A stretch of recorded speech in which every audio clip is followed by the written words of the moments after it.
우리 삶에 낙심되고 실망스러운 일이 많습니다. 그러나 주님은 내가 구한 것보다 더 큰 것을 주시는 분이십니다. 나 낙심치 않네. 내가 구한 것 주시지 않아도 나 실망치 않네. 주께서 지금 주시지 않아도 내게 필요한 것 반드시 주시는 주님을 난 믿네. 내가 구한 것보다 더 큰 것 주시는 주, 날 향한 주의 소원, 주의 때에 이루심을 난 믿네. 내가 구한 것보다 더 큰 것 주시는 주, 주께서 주실 것 믿고 주님께 감사하세. 난 믿네.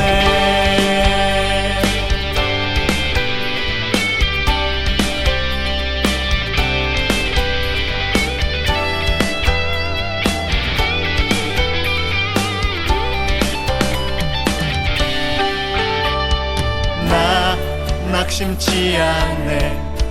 내가 구한 것 주시지 않아도 나 실망치 않네.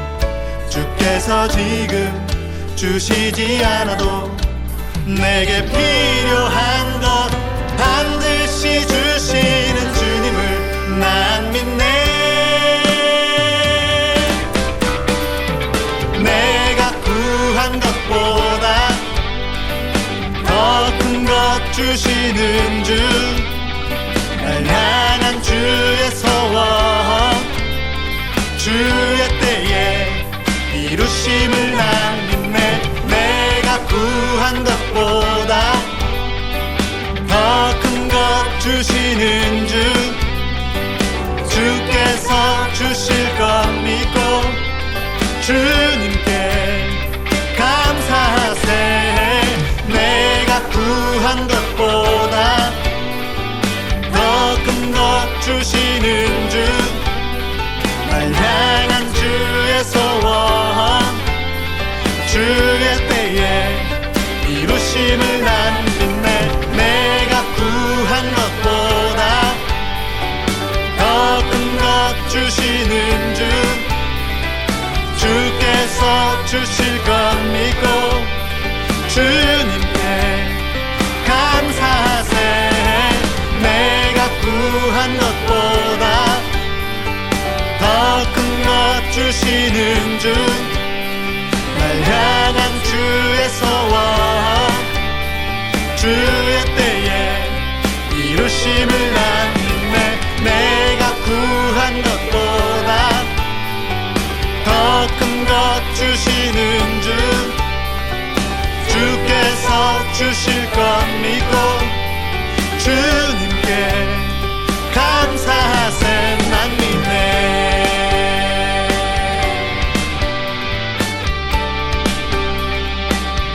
하나님은 눈에 보이거나 만져지는 분이 아닙니다. 느껴지지 않아도 믿어야 할 분이십니다.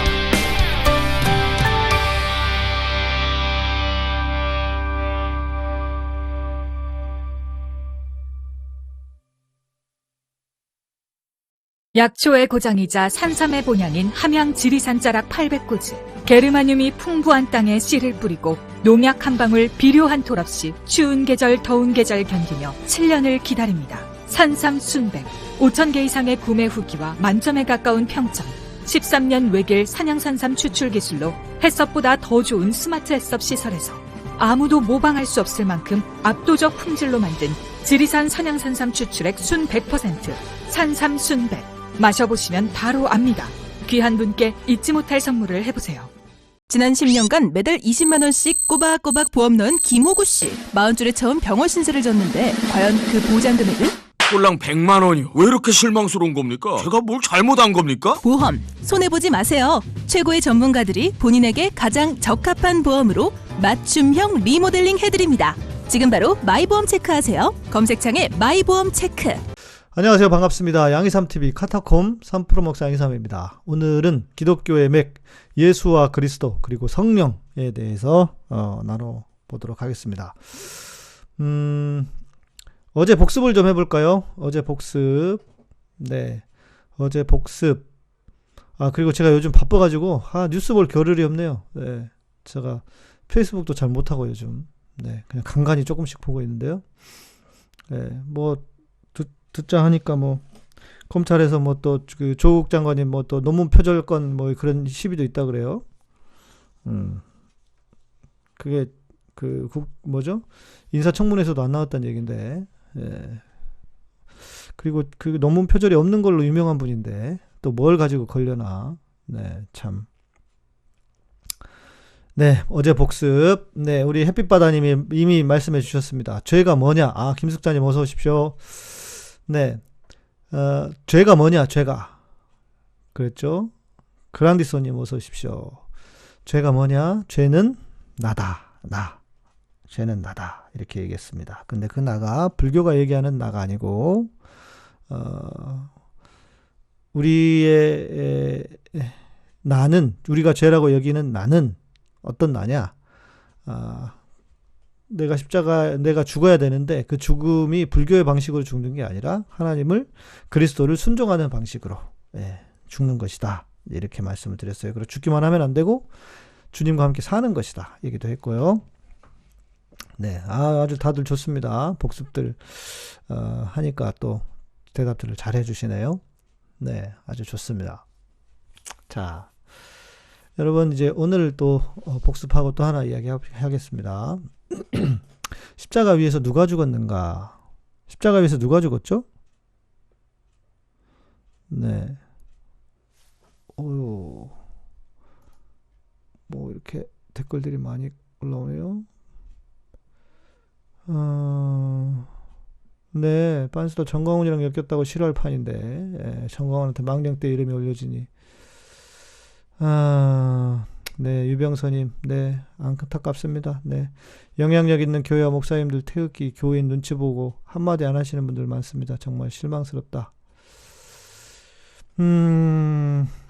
교회에서 정치 얘기 해야죠. 네, 저도 그 말씀에 동의합니다. 네, 백승우님, 조득필님 감사합니다. 애들이 앉아서 소리를 못 부르고 계신다. 그렇죠. 십자가 위에서 누가? 다 나라고만 하네. 이제 여러분 너무 잘 배우셨는데? 십자가 위에서 주님이 죽었잖아요. 그렇잖아요. 십자가 위에서 주님이 죽으셨어요.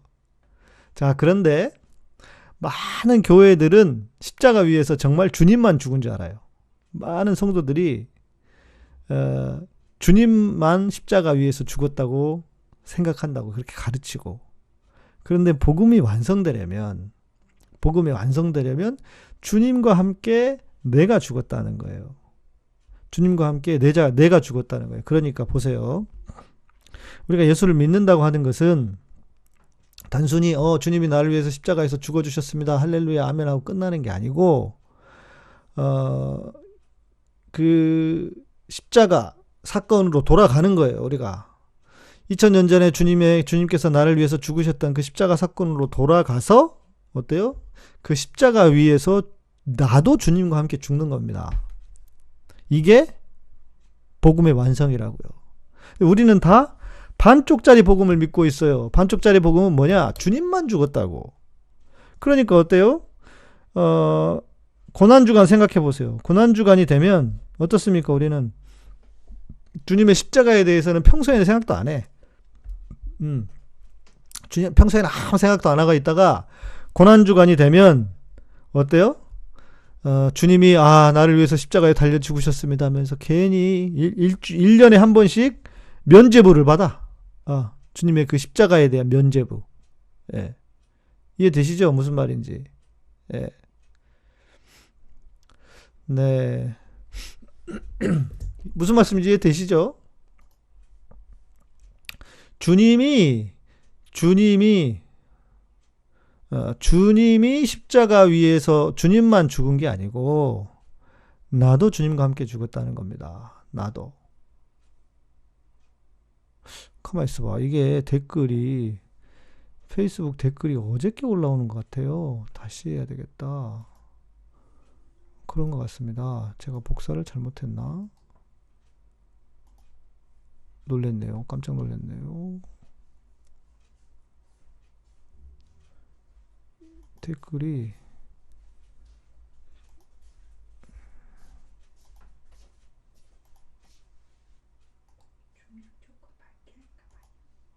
맞는데 283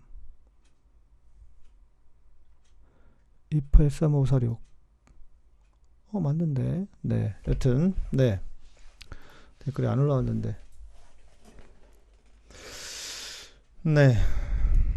저는 어제 처음 들으셨다. 그렇죠. 햇빛바다님 처음 들으셨다. 조명을 밝게 하시라고. 조명을 밝게 하시랍니다. 우리 만화님께서. 네. 그렇죠. 처음 듣는 분들이 많습니다. 교회에서는 주님이 우리를 위해서만 죽어주셨다고 하지 내가 주님과 함께 십자가에 죽었다는 얘기를 잘 안 해요. 그래서 이게 뭐예요? 다 반쪽짜리 십자가예요. 반쪽짜리 믿음을 가지고 있어요. 예. 반쪽짜리 십자가라고요?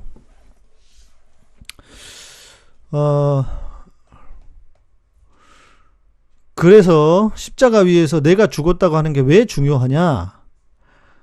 바로 어제 말씀드렸던 죄가 뭐냐와 연결되기 때문입니다.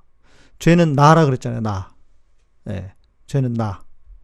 예, 우리 만화님은 화면에 안 나타나십니다. 예, 우리 수연자매가 그때 그 시위 갔다가 만났어가지고, 네. 죄가 나인데 그 죄인 나가 십자가 위에서 죽었단 말이에요. 그러면서 복음이 완성이 되는 것입니다. 그렇죠? 그래서 내가 십자가 위에서 죽는 게 중요한 거예요. 그래서 갈라디아 2장 20절의 말씀이 무척이나 중요한 겁니다. 복음의 진수라고 해요. 내가 그리스도와 함께 십자가에 못 박혀 죽었나니. 근데 내가 죽는다고 하는 것은 실은 기분 좋은 건 아니죠. 왜냐면 우리는 죽는 것보다 사는 게 더 좋잖아요. 예, 죽기 위해서 예수를 믿는 사람 누가 있습니까? 잘 살려고 믿잖아요. 예. 그랬나요? 커튼 쳐줄 때? 네.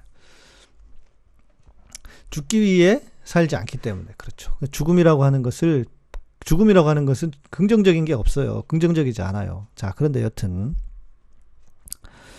자, 그러니까 이게 좀 정리가 되셔야 돼요. 좋아요 눌러주시래요. 좋아요. 우리 햇빛바다님께서. 교계가 얘기를 안 하니까 김총수가 얘기하더라. 정광훈에 대해서. 제가 오늘 갑자기 그 PD 한 분에게 연락을 받았습니다. 공중파에. 예. SBS는 아니고요. MBC도 아니고. 그럼 KBS구나. 전에 이제 제가 KBS에서 한번 인터뷰 때문에 잠깐 출연한 적이 있는데 그 PD님 연락 주셨더라고요. 그래서 마침 제가 오늘 여의도에 있었거든요. 오전에.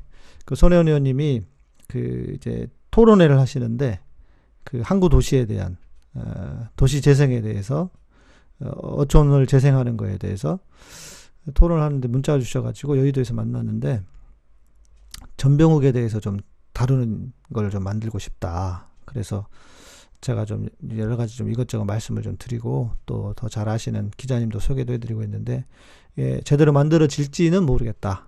예. 또 KBS도 지금 뭐 시끄러운가 봐요. 그래서 될지는 모르겠고 이게 확정된 건 아니니까 그러면서 이제 얘기를 좀 나누고 왔습니다. 정광훈이 좀 잘 만드셨으면 좋겠어요. 그분이 이해가 안 된다고 계속 그러시더라고요. 자기 머리로는 이해가 안 된다고. 예. 인지혜님 어제 방송 좋으셨습니까? 눈물이 펑펑. 그러셨어요. 아이고 잘하셨습니다. 축하드립니다. 복음 안에 들어오신 것을 환영합니다. 네, 나를 다루어야 진정한 나 자신을 다루어야 그것이 복음입니다. 예, 그래서 우리를 다루고 그 십자가 위에서 내가 다루어질 때 우리가 진짜 주님을 믿는 거예요. 네, 그러셨군요. 감사합니다. 예, 퇴근길 버스에서 접속하신다고. 아유, 너무 감사합니다. 김경숙 자매님, 감사드립니다. 자, 우리가 예수 그리스도 이렇게 얘기하잖아요. 예수 그리스도. 오늘 제목입니다. 예수와 그리스도 그리고 성령입니다. 네. 예수와 그리스도 그리고 성령. 우리가 예수 그리스도 하잖아요. 근데 예수하고 그리스도하고 같아요, 달라요? 예수와 그리스도가 같기도 하지만 다르기도 합니다. 일단 말이 다르죠? 예. 헬라어로는 예수스라고 하고, 예. 히브리어로는 예슈아라고 하는데, 예. 예수스, 예슈아. 그러니까 발음이 아마 예수라고 하는 발음이 헬라어에서 온 발음이죠. 예수는 무슨 뜻입니까? 구원자라는 뜻이고, 그리스도는 크리스토스. 이거 헬라어입니다. 제가 써드렸어야 되는데, 오늘 방송을 늦게 제대로 준비를 못해가지고. 크리스토스. 그리고, 히브리어로는 메시아라는 뜻이죠. 메시아는 기름 부음 받은 자. 맞습니다. 우리 김기철님. 메시아는 기름 부음 받은 자라는 뜻입니다. 그러니까 예수와 그리스도가 우리는 붙여서 마치 예수가 성이고 그리스도가 이름인 것처럼 붙여서 사용하지만 정확하게 들어가 보면 좀 달라요. 예수는 우리를 구원하실 자, 우리를 구원자라는 뜻이라면 그리스도는 우리의 기름 부음 받은 왕이다. 그래서 우리의 주인이다 라는 뜻입니다. 그렇게 볼 수 있습니다. 뭐 이게 완전히 정확하게 딱 잘라서 말할 수는 없지만 그런 의미를 가지고 있다는 것입니다. 예수와 그리스도. 그런데 그리스도는 어디 계시죠? 예수님은 어디 계시고 그리스도는 어디 계시고 성령은 어디 계십니까? 우리가 교회에서 여러분 들을 때 뭐라고 얘기합니까? 성령은 어디 계시고 그리스도는 어디 계시고. 예. 우리가 예수와 그리스도를 너무 교차적으로 그냥 아무렇게나 쓴단 말이에요. 근데 이제 그런 생각을 하셔야 돼요. 예수와 그리스도가 어떤 차이냐? 구원자이신, 우리의 구원자이신 예수가 아멘이라고 하는 것은요, 그란디소님, 저는 그렇게 배웠어요. 믿음대로 된다. 믿음대로 된다. 믿음대로 된다. 뭐 그런 의미보다도 아멘은 믿음. 네, 뭐 그런 뜻이죠. 아멘, 여러분 아멘 뜻은 다 아시죠?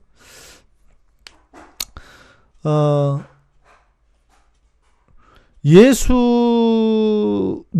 그러니까 우리의 구원자인, 나를 구원해 주시는 예수님이 나의 구원자일 뿐만 아니라 어떻게? 나의 왕이 되신다. 그러니까 구원자이신 예수가 나의 왕이 되고 나의 진정한 주인이 되시는 것, 그것이 그리스도인 거예요. 네, 다시요. 예수님이 나의 구원자세요. 그러니까 우리 구원해 주셔서 감사하죠. 그렇잖아요. 그런데 그 구원자로만 끝나면 안 된단 말이에요. 구원자에서만 머무르면 안 되고 구원자이신 예수님이 어떻게 해요? 나의 왕이고 주인이다. 이게 그리스도라고요. 그러니까 우리는 예수를 믿지만 동시에 그리스도를 주로 모시고 살아야 돼요.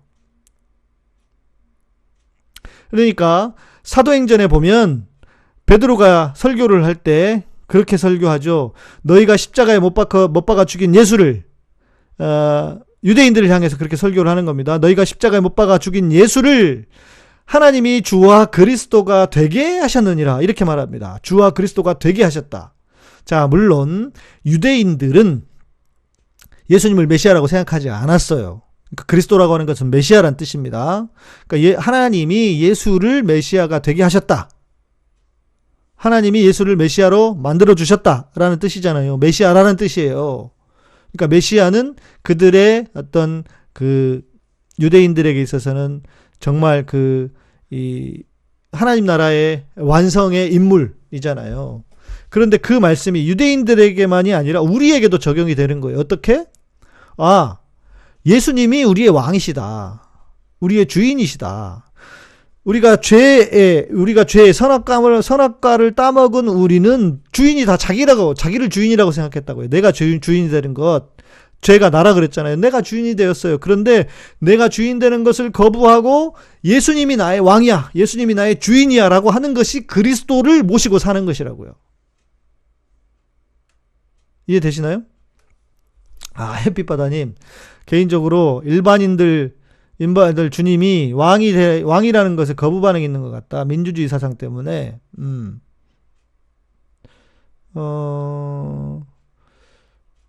민주주의 사상 때문에 그럴 수도 있겠네요. 예. 그러나 오히려 잃어버린 마음이기 때문에 더 왕에 대한 개념을 우리가 막연하게만 알고 있잖아요. 그런데 우리가 하나님을 섬길 때는 그분이 우리의 왕이시다. 그분이 우리의 주인이시다라고 하는 것이 회복되어야 하니까요. 그러니까 여러분 예수만 믿으면 안 되는 거예요. 이거는 제가 주로 많이 저만 이야기하는 건데요. 예수만 믿으면 안 돼요. 여러분은. 우리는 어떻게 해야 됩니까? 그리스도를 모시고 살아야 돼요. 예수를 믿어서 그 예수가 우리의 왕이 되고 진정한 주인이 되는 것, 내가 주인이 아니라, 예? 내가 주인이 아니라, 그렇죠? 내가 주인이 아니라 주님이 나의 주인이십니다. 하나님이 나의 주인이십니다라고 날마다 고백하며 살아가는 삶, 내가 죽고, 그러면 그게 뭐예요? 그리스도를 모시고 사는 삶이라고요. 예, 그리스도를 모시고 사는 삶이라고. 이해되시죠? 자, 그런데 이제 제가 묻고 싶은 건 이거예요. 여기서 예수가 그리스도가 되게, 그러니까 우리는 예수를 믿지만 그리스도를 모시고 살지 못할 수도 있어요. 왜? 자, 예수를 우리 다 구원자로 믿죠? 그렇죠? 예수를 다 구원자로 믿습니다. 주님을 믿으면 구원받는다는 건 나의 구원자이십니다. 십자가 위에서 나를 위해 죽어주신 거 믿습니다. 아멘 하고 마치면 끝내면 안 된다. 그건 예수를 믿기만 하는 거예요. 예수를 믿고만 끝내는 거라고요. 그 예수님이 동시에 나의 죄를 극복하는, 내가 십자가에서 죽어서 내가 주인이 아니라 주님이 나의 왕이고 주님이 나의 주인이십니다라고 고백하는 것이 그리스도를 모시고 온 삶이다. 네. 자, 계속해서 반복해서 말씀을 드립니다. 왜냐하면 너무나 중요하기 때문에. 이걸 아는 사람이 정말 드물어요. 그러니까 예수를 믿는 것과 그리스도를 모시는 것은 전혀 다를 수도 있다고요. 여러분, 한국 교회에 왜 이런 문제들이 생깁니까? 예수는 믿지만 그리스도가 계시지 않아요, 교회에. 그리스도가 교회의 주인이 아니고 그리스도가 교회의 왕이 아니시잖아요. 주인이 아니라고요. 그러니까 이 모양들이 일어나는 거예요. 자, 목사도 예수를 믿어요. 그러나 믿기만 하고 예수님이 우리의 구원자 되신 예수님이 우리의 주인이 아니라니까요. 내가 주인이지 여전히. 무슨 말씀인지 이해되시죠? 예. 우리 뱅TV님 계속 우리 그 구원파 얘기하시는 것 같은데, 예. 미래에 휴거되고 환란 오고 이런 것들은요 다 세대주의적인 종말론입니다. 요즘은 이 세대주의 종말론은 잘 신뢰하지 않습니다. 잘 이렇게 받아들이지 않습니다. 예. 돈을 모시고 사는 것보다 주님을 모시고 사는 것이, 예, 나한테 이득임을 고백합니다. 아멘이시네요. 예. 그 교회 문제점, 네, 제가 내일 말씀드릴게요. 내일 우리 질문 시간에. 예. 어차피 누군가 모시고 사니까 돈이든 만 원이든. 자, 그러면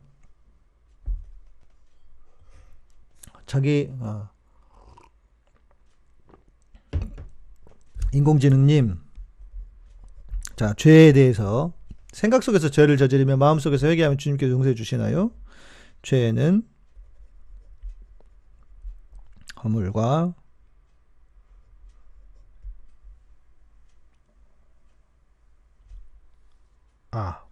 이렇게 얘기해 볼게요. 죄에 대한 질문을 하셔서 생각나서 말씀을 드릴게요.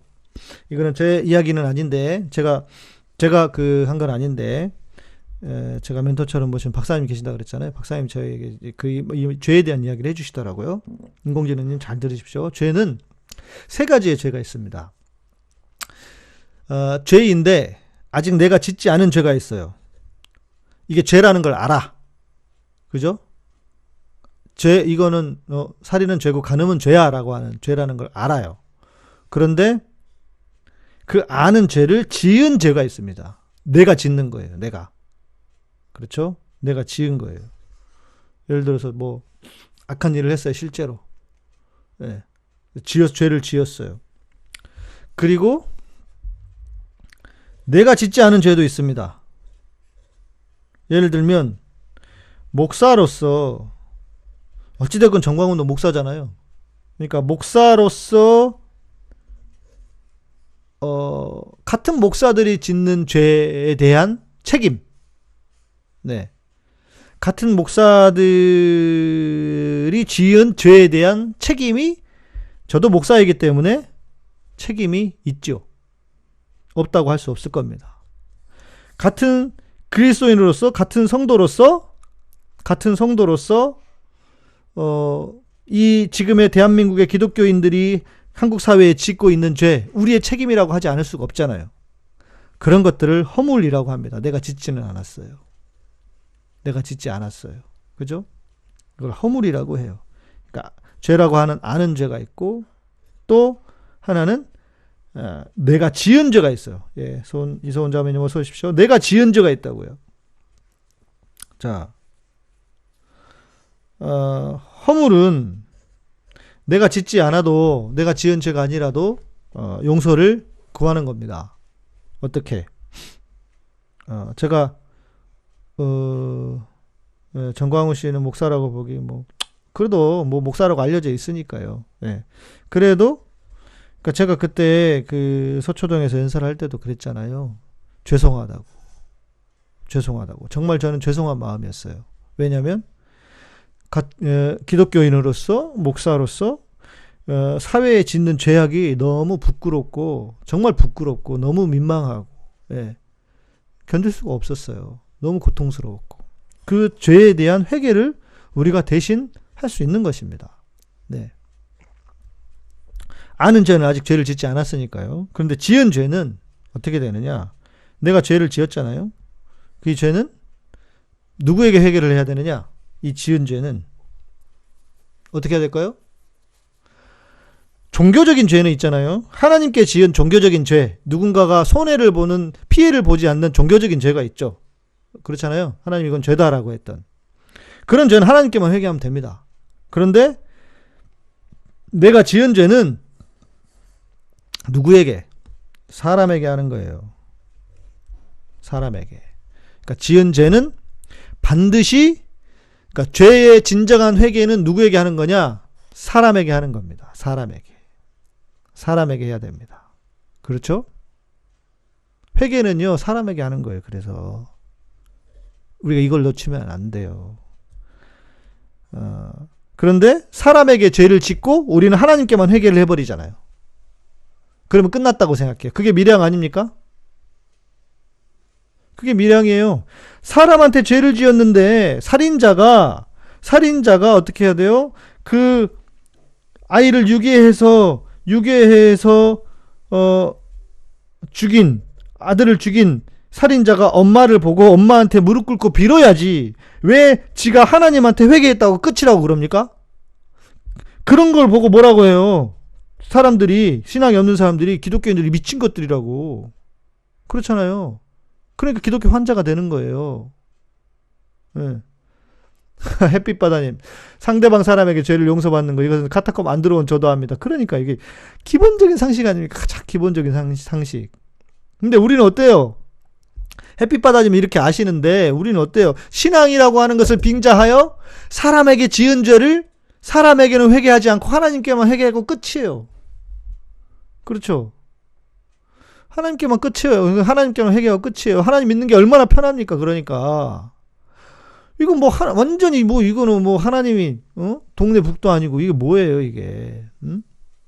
그렇잖아요. 네, 김정현님 어서 오십시오. 네. 종교적인 죄를 주님께 말 생각으로만 뉘우치면 뭔가 위선 같은데 무릎으로 계산 걷고 무거운 물건을 머리 위에 놓고 10분씩 하려면 아니요, 그렇게 안 하셔도 돼요.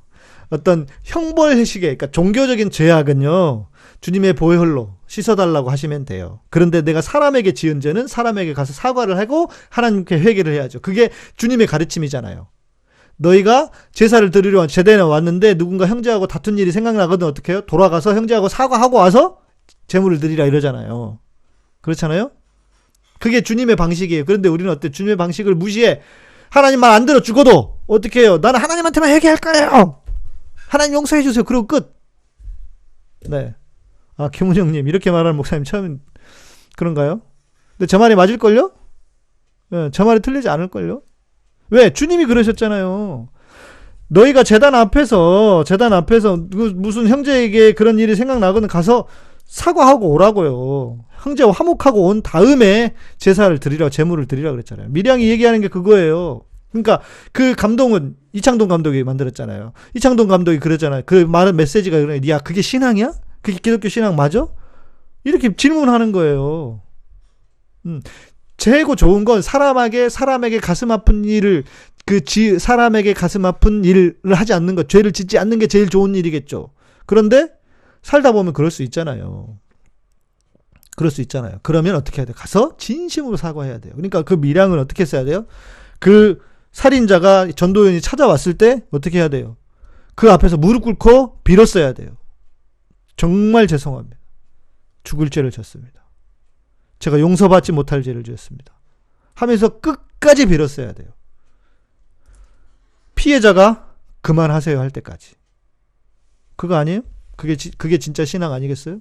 근데 우리는 이것들이 다 하나님만 팔아먹어요. 어?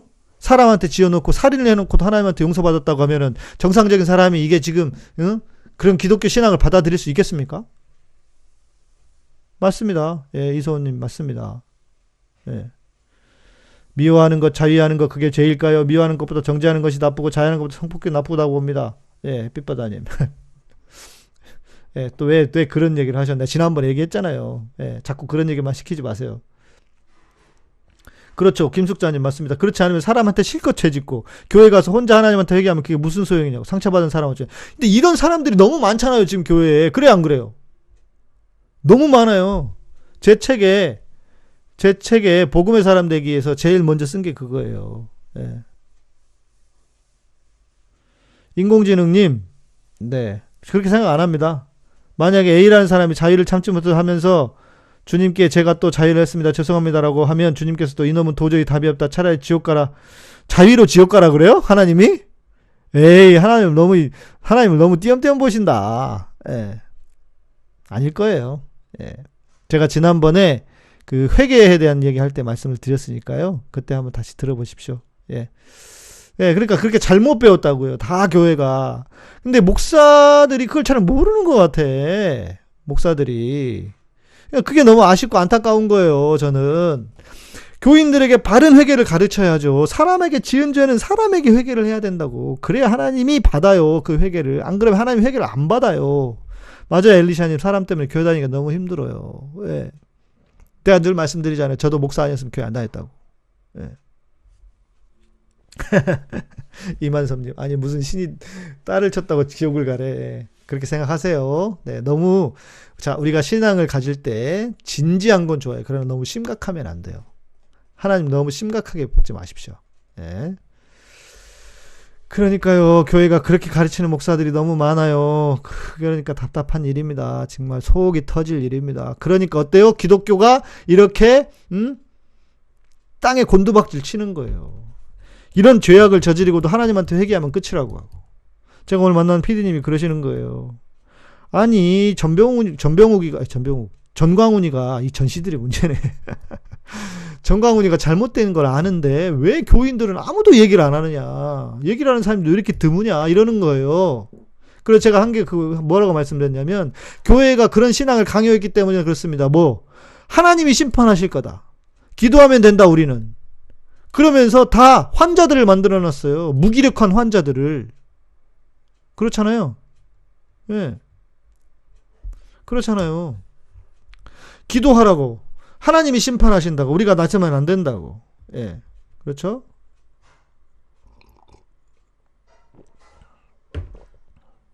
인공지능님, 네. 제가 지난번에 그 회개에 대한 방송을 올렸습니다. 죄책감에 대한 것. 그러니까 그 영상 보시면 좀 많이 도움이 되실 겁니다. 네. 맞습니다. 김정현님. 하나님께 기도하고 찬양 드리는 게 옳은 길인 줄 알았는데, 목사들의 타락과 교회 안에서의 사람에게 상처를 받고 교회는 떠나는 분들 많습니다. 그러니까 이게 뭐예요? 교회 안에 교회의 적이 교회 안에 있어요. 교회 밖에 있는 게 아니에요. 무슨 말씀 이해되시죠? 그러니까 잘못 가르친 복음 때문에 교회가 무너지고 있어요. 그런데 제가 볼 때는 사단이 그걸 이용하고 있습니다. 사단이 그걸 이용해 먹고 있어요. 목사들이 복음을 모르게. 자, 그래서 제가 제 책에서 쓴 게 그거예요. 사단은 교회를 못 나가게 하지 않아요. 그러나 복음을 알면 안 돼. 그래서 다 이렇게 심지어 이거조차도 이 죄에 대한 문제조차도 자기가 잘못을 했는데 사람한테 죄를 지었는데 사람한테 회개 안 하고 하나님한테만 회개하면 된다고 해. 그러니까 어떻게 돼요? 그러니까 진짜 멀쩡한 사람들은 그런 교회를 그런 신앙을 가질 수가 없는 거예요. 아니 어떻게 사람한테 죄를 지었는데 사기를 치고 지금 사람한테 몇 억을 슈킹해서 지 입으로 홀라당 먹었는데 하나님 앞에 가서 회개하면 끝이라고 그래요. 그런 종교 여러분, 그런 신앙이라면 여러분 이해가 되십니까? 저는 진짜 이해 못해요. 네. 네.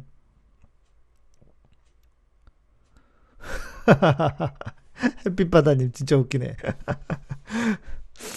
오늘 수요예배 때 찬송하면서 엄청 울었습니다. 근데 그게 성령님의 터치라고 합니다. 근데 솔직히 저는 예수님이 불쌍했습니다.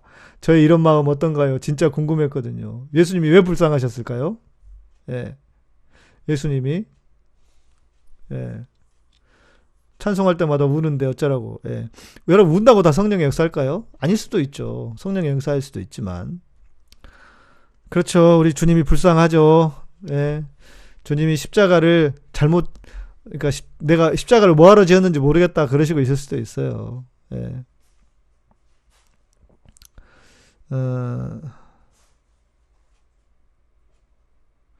인공지능님 무슨 말인지 잘 모르겠어요. 예. 제가 생각하는 하나님은 뭔가 마르틴 루터님이 계시던 시대에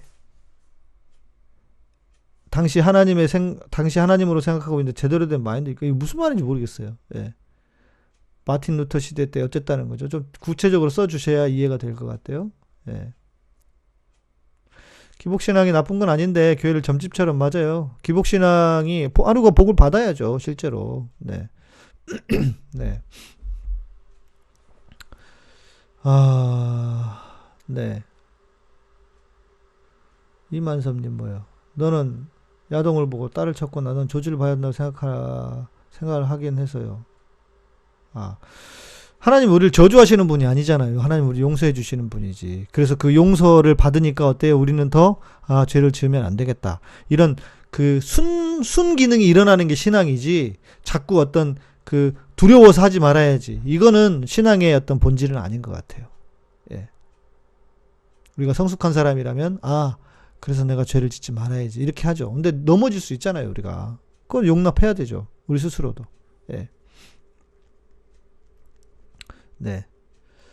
자, 이제 다시 돌아가겠습니다. 맞아요. 딸 얘기 그만해요. 네. 자, 제가 지난번에 드린 말씀이 있으니까 그거 보시면 돼요. 자꾸 그렇게 물어보지 마시고. 보고 오시라니까 왜 자꾸 물어보고 그러셔. 네. 자, 그리스도가 어디 계시죠? 성령은 어디 계신다고 해요? 네. 성령은 어디 계시죠? 성령이 우리 안에 계십니다. 그리스도는 어디 계십니까?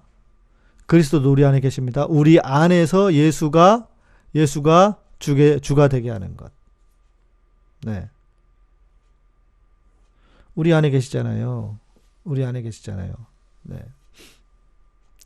그리스도도 우리 안에 계시고요. 그러면 그리스도하고 성령이 둘 다 우리 안에 계시면 둘이 어떻게 돼요? 네? 예수님 천국으로 승천하지 않았나요? 인공지능님 지금까지 내가 한 얘기가 뭔데? 인공지능님 잘 듣고 좀 쫓아오셔야 될 것 같은데.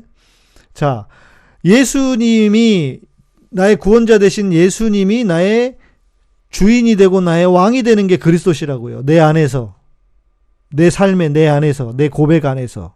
그러니까 성령도 내 안에 계시고 그리스도도 내 안에 계시죠. 잘 들으세요. 이제 이 얘기를 하려고 하는 거예요. 뭐냐면 성령은 무엇을 하는 분이냐 도대체.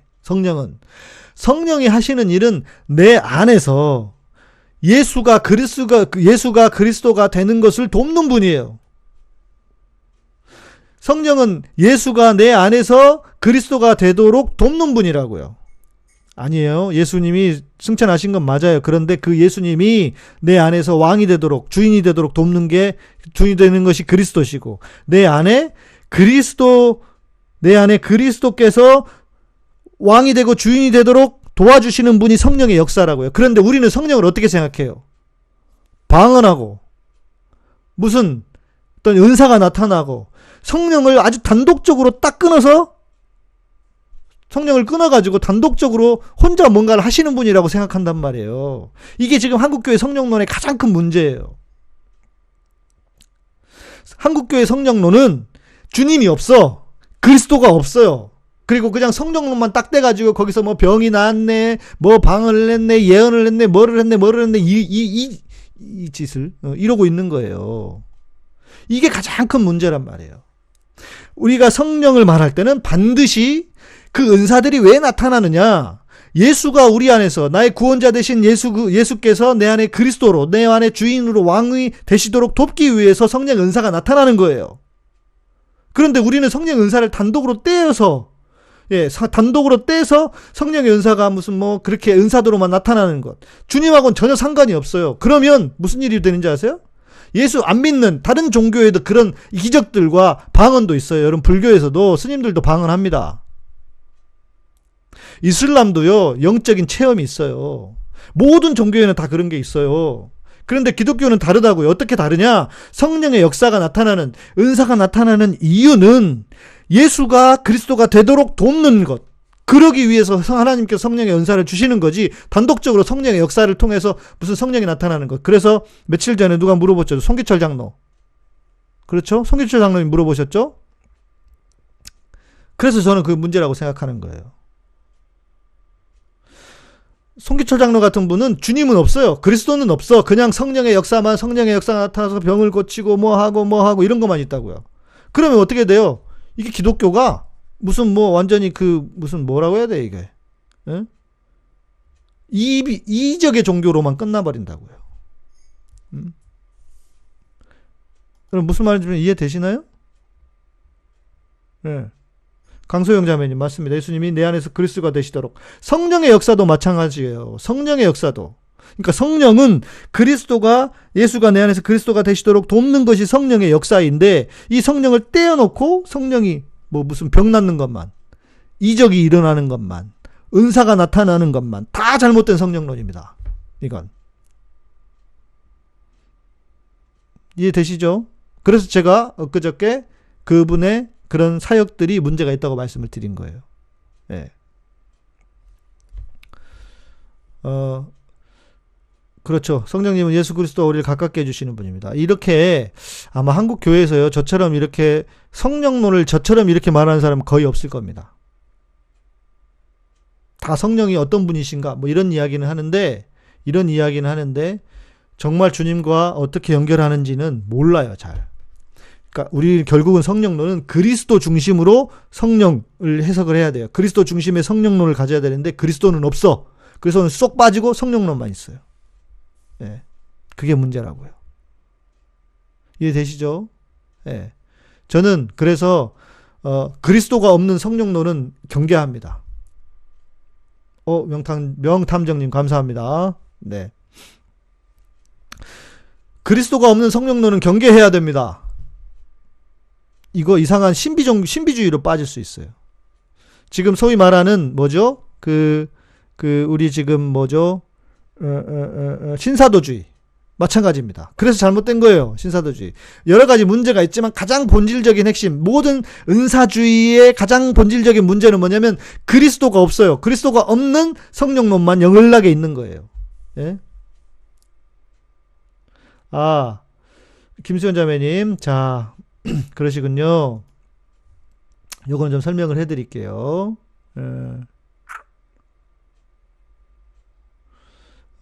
얼마 전 다스베이다 도울 선생님이 마가복음에 대해서 책 이야기 엄청 했는데요. 기적에 대해서 말도 안 된다면서 얘기했어요. 그게 무슨 뜻인지. 그런데 저는 기적보다 다른 게 더 중요하다고 생각한다고. 네. 앵게디님. 목사님들이 이렇게 설교하시면 좋을 것 같아요. 꼭. 저는 원래 이렇게 설교해요. 네. 그러니까, 저는요, 여러분 성령의 체험이 잘못됐다고 말하는 게 아니에요. 그것을 부정하는 사람도 아니고요. 저는 인정합니다. 있어야 된다고 생각해요. 저는 방언도 필요하고 성령 이적들이 있어야 된다고 생각을 해요. 그러나 그것이 단독적으로 주님과 전혀 상관없이 그냥 이적으로만 해석되는 것, 이게 문제라는 거예요. 이해되시죠? 우리는 그리스도 중심적인 신앙을 가져야 되는 거예요. 예수가 우리의 왕이시고 성령도 우리가 예수님이 우리의 왕이 되고 주인이 되는 그리스도를 섬기도록 돕는 것. 네. 성경책에 그리스도에 대해서 언급된 말씀이 무지하게 많죠. 네. 아까 말씀드린 사도행전에도 있고요. 그리고 여러분들이 이제 성경을 읽을 때 예수와 그리스도라고 하는 관점에서 읽어보십시오. 그러면 많이 보입니다. 이제 아까 우리, 하나만 더 읽어드릴까요? 예. 그리스도가 나의 왕, 나의 주가 되는 것, 나와 그리스도가 하나 되는 것, 내가 예수 안에 있는 것, 내가 십자가에 죽은 것은 모두 한 뜻인 것 같아요. 맞습니다. 네. 우리 김숙자님은 우등생이야, 우등생. 예. 자, 도울 선생님이 가지고 있는 신앙과 신학은 어떤 신학이냐면, 인간의 역사에서, 자유주의 신학이라고 하는 신학이 대두전적이 있습니다. 그건 뭐냐면, 인간의 합리성을 강조하는 거예요. 인간의 이성을 강조하면서, 요한복음이 다 구라라고 조금 강조하면서 얘기했겠죠.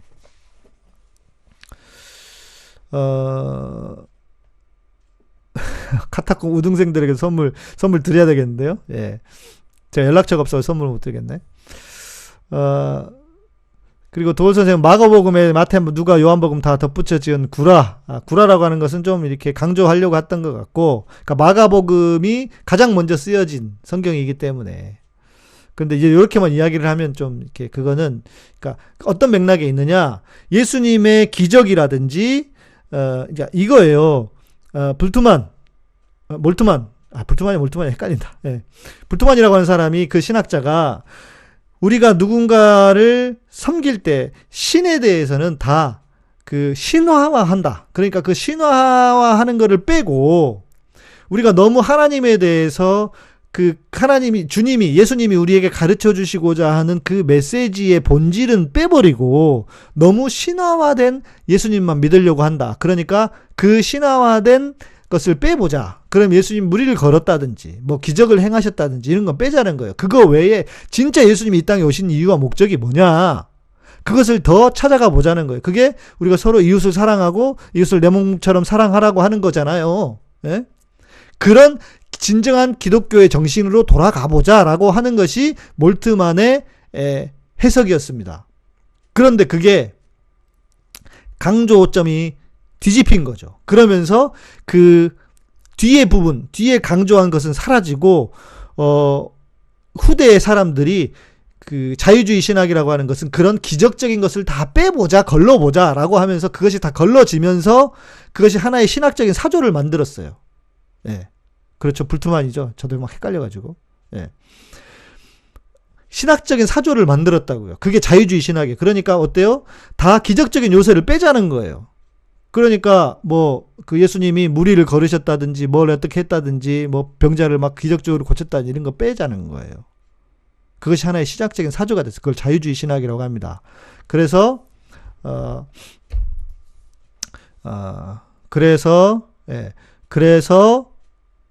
이제 그런 사조와 그런 흐름을 따라가다 보면 그게 별로 중요한 게 아니야. 기적이 중요한 게 아니고 그것은 예수님을 신화화하는 과정에서 나온 거니까 그거 빼자. 털어내고 진짜 본뜻이 무엇인지 찾자. 이런 의미예요. 그게 자유주의 신학의 기초거든요. 그러니까 그런 흐름 속에 있는 겁니다. 도울 선생님은. 그죠? 예. 도울 선생님은 그런 거예요. 그러니까 그렇게 이해하시면 됩니다. 그것은. 그렇다고 해서 그런 것을 주장하는 사람들은 뭐 마귀 새끼다 이렇게까지 할 필요는 없어요. 그러니까 성경을 믿긴 믿되 뭔가는 털어내고 믿자라고 하는 거예요. 물론 저는 다 동의하진 않습니다. 예. 저는 다 동의하진 않아요. 네.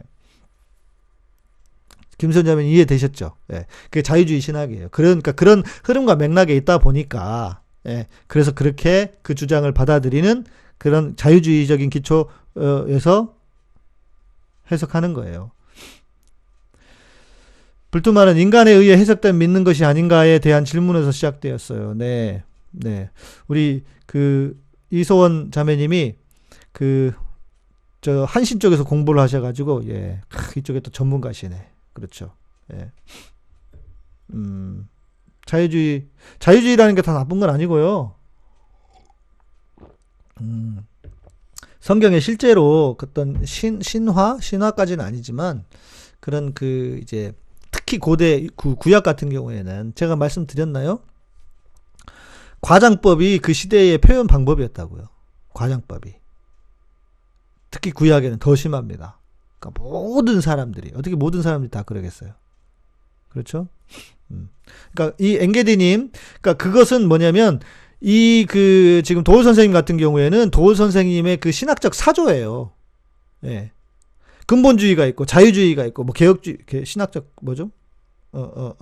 뭐죠?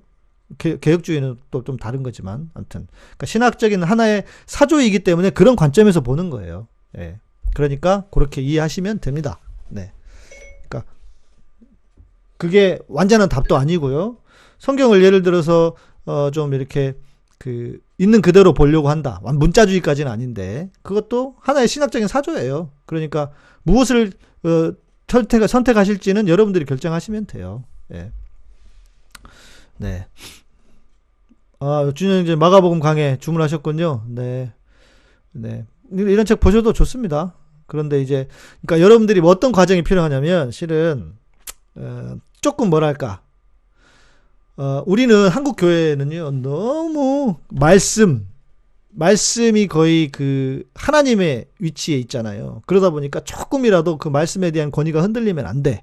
이제 그런 신앙을 배우고 있다가 신학 공부를 해보잖아요. 그리고 성경에 대한 것을 연구를 해보잖아요. 그러면 안티들이 막 공격하는 지점들이 있죠. 막 안티들이 그런 것들이 실제 같은 게 많아요.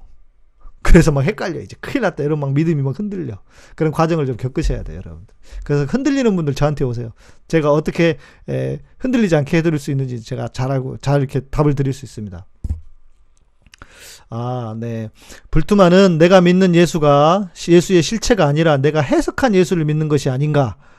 내가 해석한 예수를 믿는 것은 아닌지 한번 생각해 보자. 네.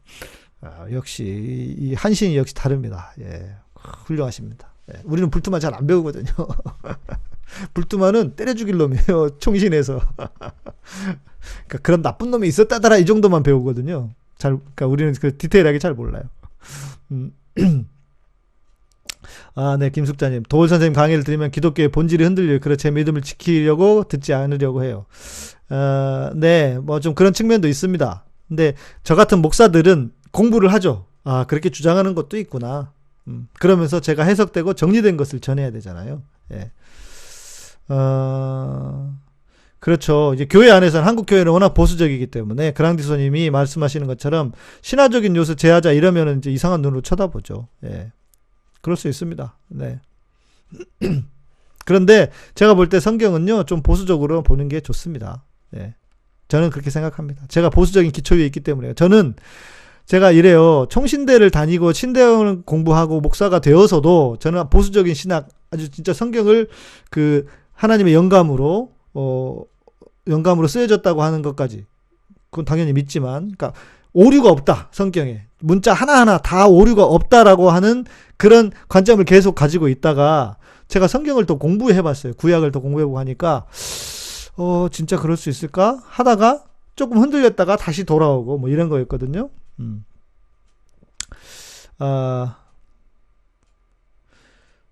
정현주님, 저는 성경 말씀에 대한 이해나 깨달음을 성령이 일깨워줬다고 생각하는데, 그럼 그것도 제가 잘 아니죠. 아닙니다. 이것을 뭐라고 얘기하냐면 성경의 조명이라고 합니다. 그러니까 영감을 통해서 하나님이 성경을 써주셨다면, 우리는 영감된 성경을 읽으면서 우리의 마음속에 뭔가 감동을 받고 하는 것을 성령의 조명이라고 해요. 그러니까 이것은 전혀 잘못된 게 아닙니다. 네. 걱정 안 하셔도 됩니다. 네.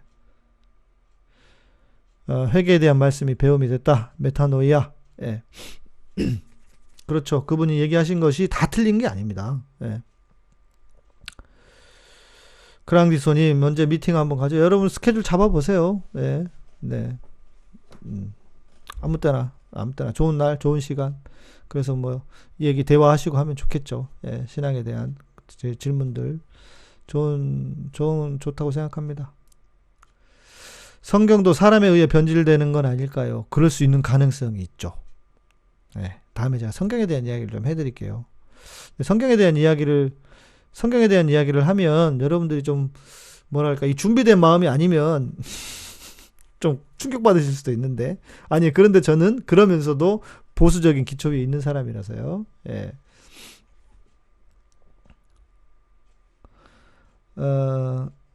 인공지능님 또 뭐 물어보시는데 예. 기독교인들은 크리스마스를 예수님 탄생이라고 여기고 그날을 기념하는 일부 개신교 주장에 따라서는 성경에 예수님의 생일이 없고 태양신 탄생일인데 그날을 기념하는 것은 우상 숭배라서 구원 못 받는다고 하는데 진짜인가요? 하나님의 교회 혹시 다니셨습니까? 우리 인공지능님? 하나님의 교회를 좀 출석하신 적 있나요? 하나님의 교회에서 이렇게 주장하죠. 이렇게 가르치죠. 네. 12월 25일이 예수님의 생일이 아닌 건 다 분명합니다. 예. 그런데 그러면 태양절을 섬기던 날이기도 하고요. 그건 좀 이제 기독교에 대한 이야기를 해야 되는데 좀 더 길게 이야기를 해야 되니까 이거는 제가 지금 이야기를 해드리면 다시 길어지니까요. 말씀을 드릴 수는 없고 다음에 말씀을 드리겠는데 예수님이 언제 오셨는지 우리가 알 수가 없어요. 예. 그러니까 12월 25일 섬기든 언제를 섬기든 그냥 한 날을 기념하는 정도의 의미로 생각하시면 좋을 것 같아요. 예.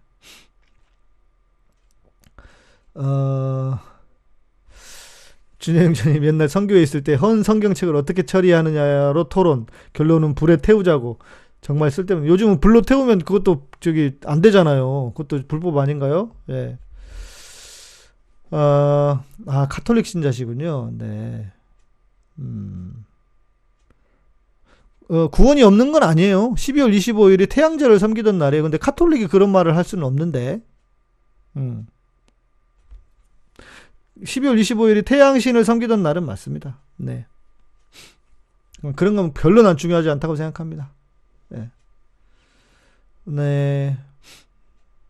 회의나 의문을 가지면 다른 교인들로부터 성경은 완전하다는 대답만 돌아와요. 저는 말씀 자체가 아니라 설교자가 성경 말씀을 적용하는 방식, 중요하죠. 기린우사님, 맞습니다. 뭐냐면, 성경은 다 어떤 문제냐면 해석학적인 문제입니다. 성경을 어떻게 해석하느냐의 문제잖아요.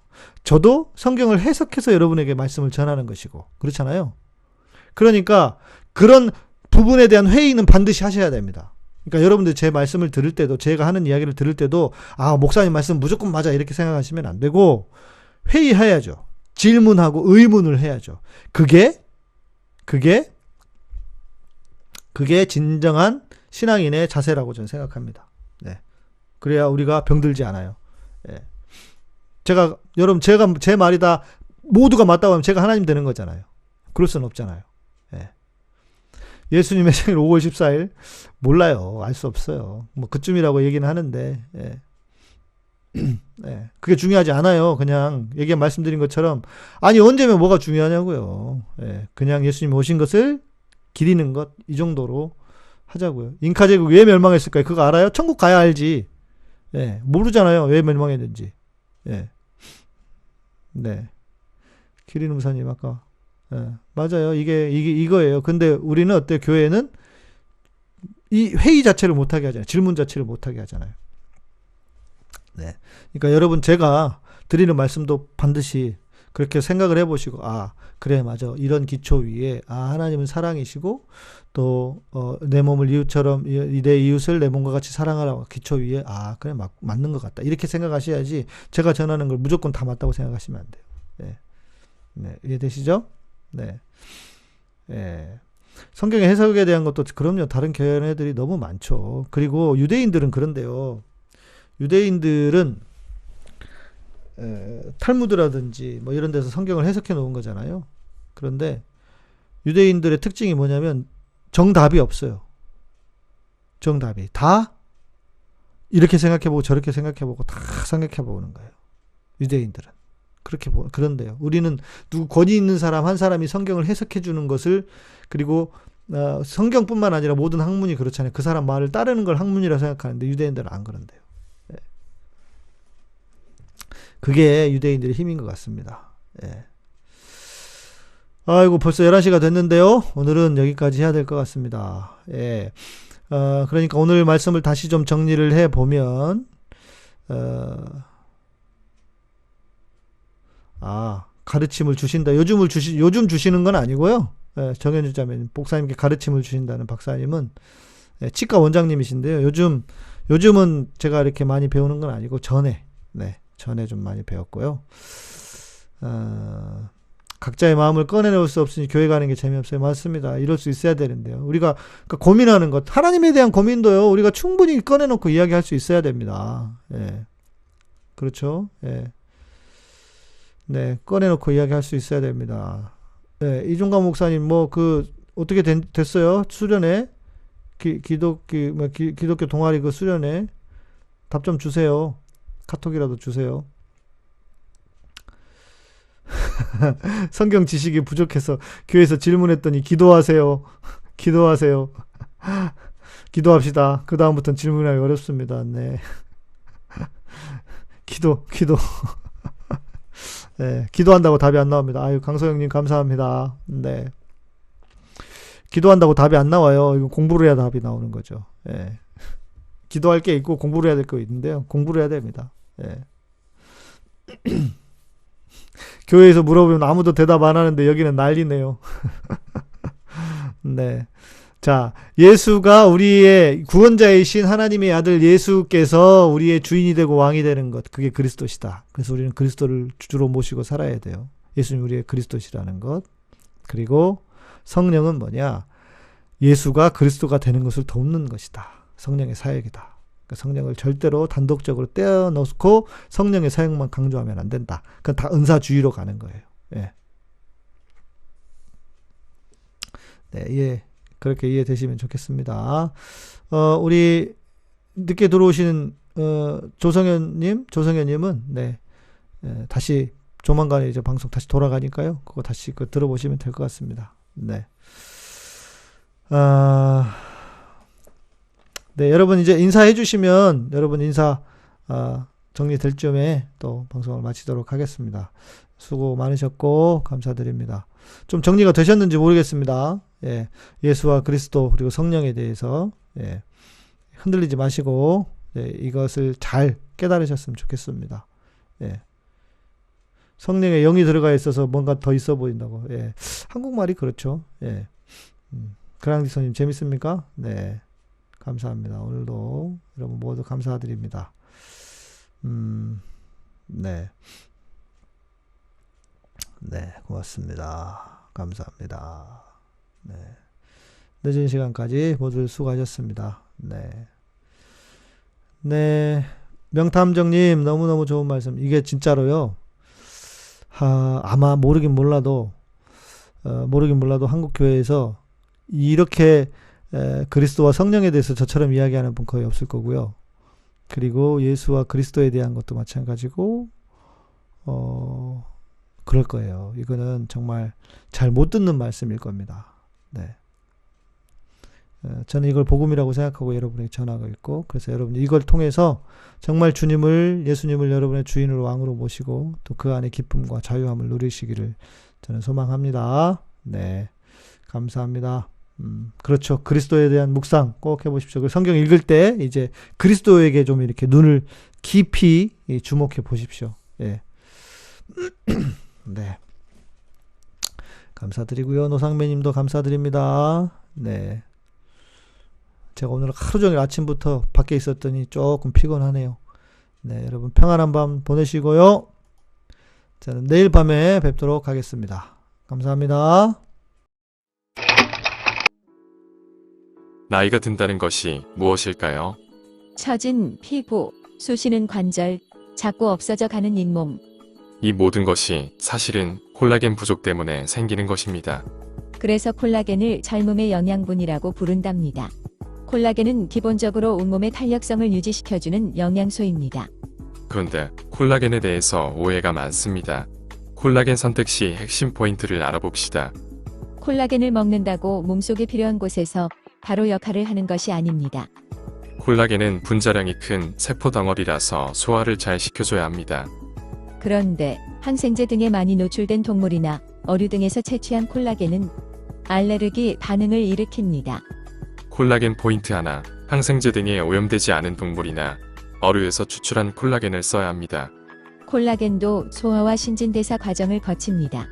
이때 지방과 당분도 신진대사 과정을 거칩니다. 그런데 혈당의 신진대사가 건강하지 않으면 콜라겐 신진대사도 건강할 수가 없습니다. 콜라겐 포인트 두 번째. 혈당 건강이 콜라겐 건강의 필수 조건이다.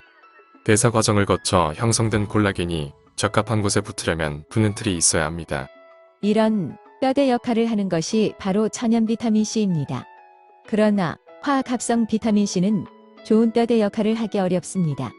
콜라겐 포인트 셋, 천연 비타민 C와 함께 먹어야 제대로 기능을 한다.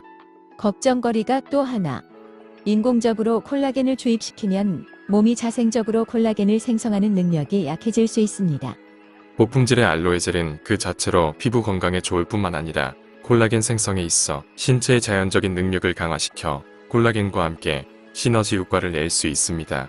콜라겐 포인트 넷. 질 좋은 알로에젤을 동시에 사용해야 콜라겐 자체 생성 능력을 약화시키지 않습니다. 캐나다에서 생산하는 천연 콜라겐 패키지에 관한 문의는 웹사이트 슈퍼엘레오틴.com 전화 1522-6801번이나 페이스북 자연건강대학 또는 카카오톡에서 엘레오틴을 검색하시면 됩니다.